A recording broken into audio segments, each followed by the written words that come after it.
Let's talk about this Nothing phone.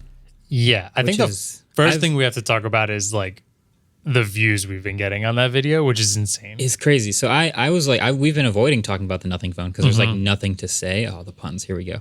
But there's nothing to say. They're just, this is Carl Pei playbook, like reveal just a little bit at a time, a little bit extra, a little bit extra. But I'm following it because it's a new startup trying to do something interesting in smartphones, and that's what I'm into. So eventually they come to me and they're like, hey, Marquez, would you like to do a world exclusive first reveal of this Glyph interface with the lights we've put on the back of the Nothing phone? You can be the first one to show it to the planet. Yeah. It's like, all right, cool. I get to see the phone. Hard to say no to that. Get to check it out. I'm not going to say no to that. That sounds great. So they're like, all right, cool. We were going to ship it, but since we're running so tight on time, we're just going to fly someone over to you to just hand you the phone and show you how it works, and then you can make the video and do whatever you want. That's not that uncommon also. If anyone's out there hearing that, like we've had companies fly people out. D-Brand sometimes flies people out just to put the skins on things because they don't trust us. So, it's pretty funny. Yeah. Like that's not that uncommon. They're also in the industry. incredibly good at it. They're insanely good at that. Literal robots. Anyway, so they fly out here. A day or two I get to spend with the Nothing phone, and we're only really allowed to talk about and reveal the Glyph interface on the back of the phone. There's still way more that we don't know about the phone, and you could definitely argue that this is just playing right into the hype and sharing it. But I actually found it really cool, and the way I made the video and phrased things was like, okay, this is going to be unique. Is this enough to get people to care about a phone? And I found the conversation about that question really interesting. Yeah. But we can talk about, okay, this did get a lot more attention than I was actually expecting. What was it? I think in the first 2 hours, it had doubled the view count of where our WWDC video is, which is always a very, very popular video. I mean, this thing was... Yeah. I mean, okay, for context, we typically, we get, let's say, 1 to 2 million views on a video in 24 hours. The best videos are the ones of the most hot, like, hype devices. Yeah. And this one is no longer doubling the Apple videos, but for many hours, it was literally doubling the performance of the Apple videos. So people know about or care about or are at least interested in the Nothing phone to the extent that they'll watch this video. Yeah. So cool. First look at the phone. So we got to see that, and I'll just refresh. You can watch the video. It's only like a 7-minute video, but the Glyph interface on the back, it's got these lights, about 900 LEDs across the back of the phone. And when they all light up, it kind of looks like a movie prop. It looks like if aliens were making a crop circle of a weird SIM ejector tool. Oh. Yeah, actually. Right? There's been some people saying it looks like a vague silhouette of an Apple logo, which is hilarious. Because I can kind of see that also. They are like coming for Apple, but also kind of doing the Apple thing. I mean, the phone. Look at the phone. Wait. Can we talk on that real quick? Yeah. In your video, you said it looks like an iPhone 11 or an iPhone 12. When I first saw it, I thought iPhone 10 or 10s, and I think there's more accurate. I've seen two, but I've seen both of these flat sides though. Well, okay. I guess when I'm talking about like just the back, so like when I think of the back, just the back, I first see the pill cut out because it has a light around it, and that is 10s. But then some people are seeing that the lenses are protruded and the pill's not a bump, so they see 11 and 12. Sure. So at first I was like, no, it's clearly a 10, but now I see all these people saying 11, 12, and I see that also. So I think with the flat sides, if you look at the whole phone, it kind of looks like a 12. I hate being wrong, but I think you're right. It's similar. I mean, but you get the idea is like they're not shy about like doing lots of stuff Apple's already done. The buttons look very similar. Speakers in the same place, but like the lights are different. The lights are different. I don't really see that on too many other phones. And if we just ignore the question of like who cares about lights on the back of the phone, they do a bunch of cool stuff. They will light up as a fill light while you're taking videos. That I think is the coolest. And they get pretty bright. So I was kind of impressed with that. They get pretty bright while also remaining like soft and like it's nice lighting. It's the opposite of when somebody's like in the dark and you turn the flash on and try and then that just looks like Blair Witch Project where this looks like key lighting. Like I've seen some bad ring lights on phones. Motorola used to put a ring light around the camera lens, like that was going to make a difference versus a flash. This is genuinely bigger than that ring light. It's better. So for that type of stuff, close-up subjects, maybe dark environments. It does have a real flash, but it's cool for that. Yeah. It'll light up the ring on the back when you wireless charge or reverse wireless charge. That's pretty cool. It has a mode where you can flip it over and it'll just use the lights for your notifications. One thing I didn't get to demo, but that some people picked up in the software, was the Glyph interface will use that exclamation point at the bottom to respond while you're talking to Google Assistant. So the phone's face down. Oh, it's like a level meter? Yeah, like a level meter. But it'll also act as a battery charging indicator, which I thought was nice. That I thought was cool, but at the same time, I hated that it goes away and that you have to like shake it. I think it should just stay on. I can't imagine it's taking that much battery, plus it's plugged in at that part. So what's the point of it not staying on? I wonder if you'll be able to toggle a setting to stay on, but I feel like it would get annoying if it's in the corner of the room just lit up all the time. If it's dark and you're sleeping, I could see that. But if it's on my desk and it's charging, I would love to just like quickly be able to see it. If I'm shaking it, I could have just picked the phone up and looked at the charging. It is remarkably easy to just like poke it and it just lights up. So it was very sensitive, and I feel like the convenience of just going, what's that at? And you can see it's like halfway and you kind of know. Okay. So I'll give it that credit. But that's a lot of stuff that it does. I just like notification lights on the back of phones, and we haven't seen that many. I did like the recording, that it blinks a little red light when you're recording as well. There is also a record light on the back. I think that's one of those things where I see it, I'm like, I think a lot of phones should have this, because you should always know if somebody is recording on a phone. You? That's fair. Yeah. Yeah. And I didn't see a toggle to turn it off. So again, we don't know camera quality. We don't know a bunch of other stuff about the phone, but I don't know. Thoughts on like, will people care about lights on the back of a phone? If I could take it one step broader, like I don't care about the lights that much. I think they're cool. I think they're unique. I'm all for people doing unique things and like trying something different. Cool. Yeah. I do like how it looks. And it kind of obviously it reminds me of the Nothing Ear ones, which were a pair of headphones I used for quite a bit, because honestly, I was fine with, I didn't think the features worked very well. I didn't think the sound quality was anything spectacular, but I thought they looked cool. I thought they were decently priced. And like, I was fine with that. They fit in my ears. So to me, it was like, it kind of felt like how people buy Beats. I'm like, I appreciate this look and it's functional enough that I like it. And like, it was affordable. Those were $99. What like a lot of other things are like $160, $200, $250. So that felt really cool to me. And this feels like that. I think there are people, because of how successful Beats were, that pay attention to how things look. And this phone looks really cool with the clear back and the like kind of transparency. We've seen phones do transparent before, but this is like clearly super focused on it, and that's their whole shtick, and it looks really nice. Yeah. I think I've noticed a couple things about it since publishing the video, especially stuff I see in the comments. One is that it seems like a bunch of regular people who aren't super into tech are at least intrigued by that phone, whether or not they're actually thinking of buying it. They're just like, oh, that's cool. The phone has lights on the back and they do cool stuff, and like you can see how much charge battery has. Yeah. Like that's kind of cool. Two is this phone is not targeted for the US. Yes. They're actually, I guess, mainly targeting Europe and the regions that it's a startup, but you don't really have the carrier relationships yet to just jump right into the US. So it will have very limited compatibility on US carriers. Yeah. But this is more of a phone for Europe and Asia. And three, everyone puts a case on their phone. We know this to be a fact.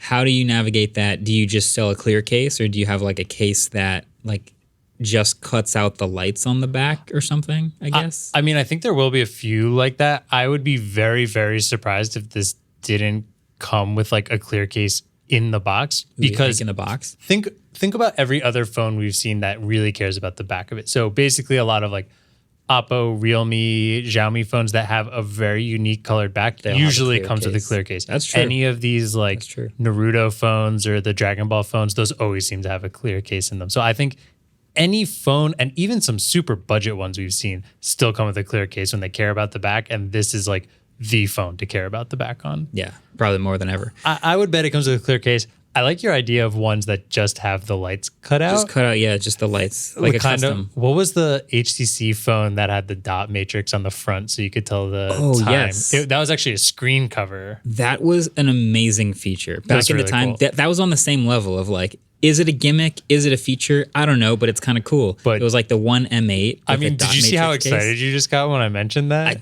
I really liked it. I didn't even really use it. I used that phone because it was one of those cases that like had a flap on the front. I hate having a flap on the front of my phone, but that feature was sick. It was really cool. Yeah, it's kind of in that same league. So I don't know if I'm ready to declare it a gimmick yet or just a cool feature for some people. I think it's easy to call it a gimmick, but there are gimmicks out there that are genuinely fun and genuinely like enjoyable to use. Facts. That's very fair. So okay, here's what I ended the video with. This is actually really funny. So the video comes out. It starts just getting a ton of attention in press because nobody's seen the phone yet. Carl Pei retweets the video, and then I think 2 minutes later he finished watching the video, which is when I got to the end where I started to make my comparison to OnePlus. Yeah. So he tweeted about that. But my comparison was, okay, listen, so lots of phones all look the same. How do you steal market share from these Goliaths selling these bland phones?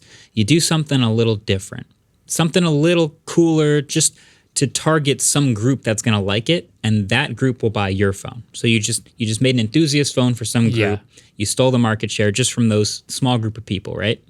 Now, as you grow, you can start to attract more people, and maybe the next version of your phone is a little bit more broad appeal, so you can attract more people because you got that first audience that liked the phone. For sure. Now they're going to buy the next one, and you sort of draw more and more. The next version is even more broad appeal.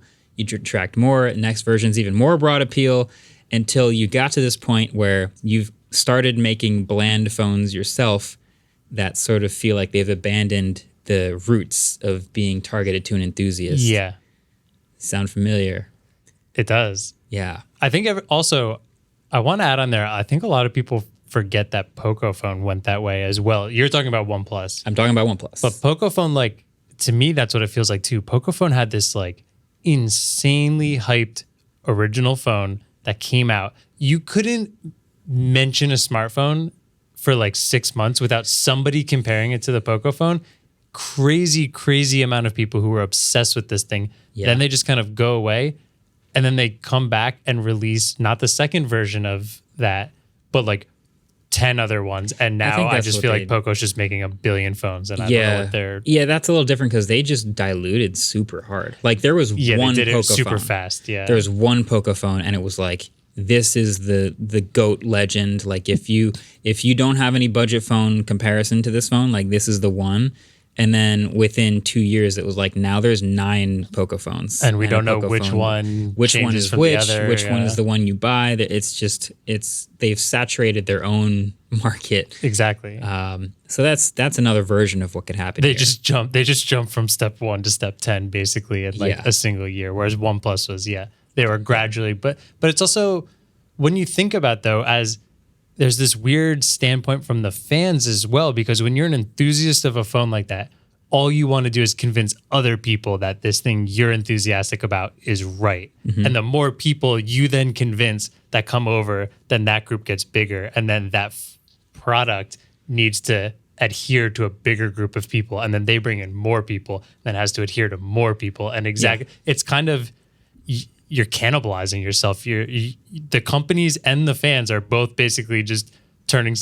It's like the sun exploding. The sun just gets bigger and bigger and then explodes, and now off to find the next one. And it's so funny. I'm sure like rooting for the success of a enthusiast company is also rooting it towards its own dilution and eventual. But it also needs to succeed to survive. So it's kind of a... So maybe there's a Carl Pei for like every wave, and we just get like a wave of like...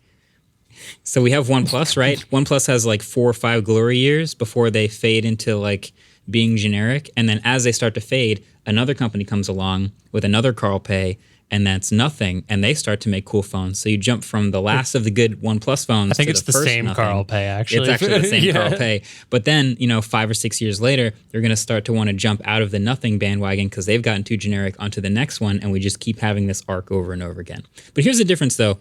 This is not differentiating itself with nerdy specs, price for the dollar performance. This is differentiating purely on aesthetics at this point. At this point, and like aesthetics are the easy way to do this right now, right? Or not easy way, it's the easiest way because because something that looks good is always way more attractive than just some numbers on a sheet at first. Like we know there's a lot of people out there who are obsessed with specs, but I think more and more people like that since those Pocophone days are starting to understand that like how a phone works and how it feels and how the user experience is way more important. So back then it was like, hey, you want top of the line specs. We're OnePlus. We have those specs at a cheaper number.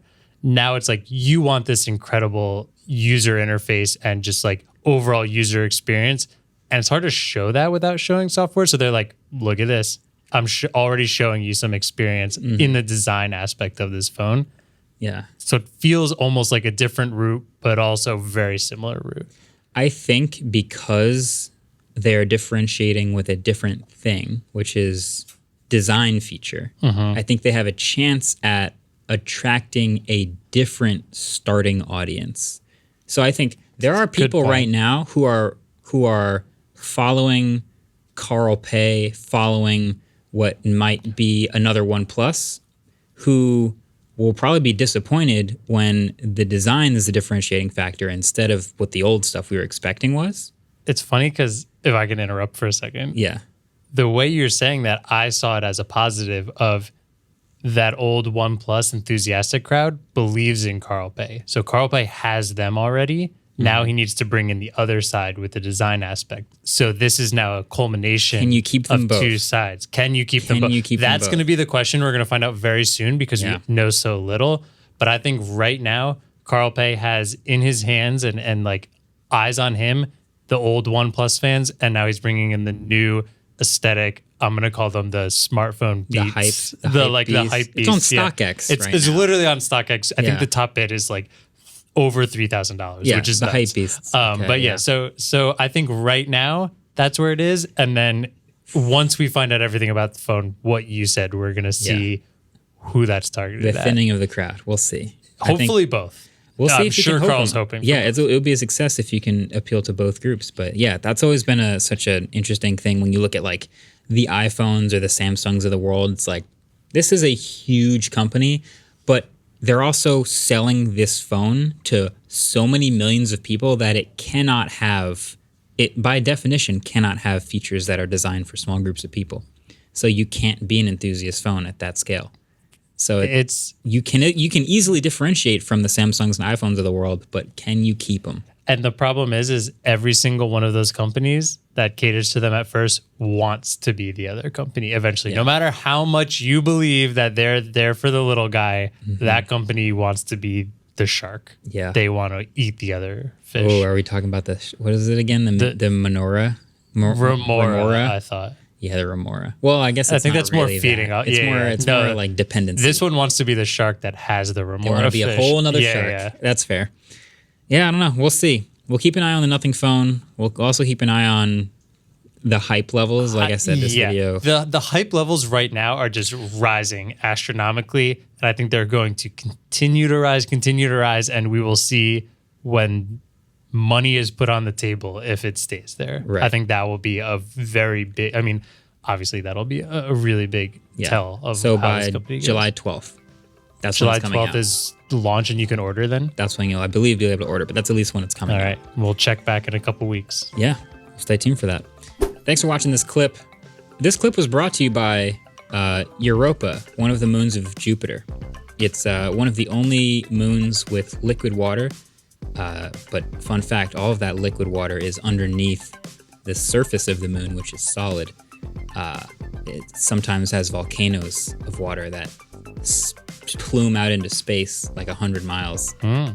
Really interesting moon. One of the only moons we suspect in our solar system that might have life, but it's just another moon. It's just the size of our moon, just hanging out.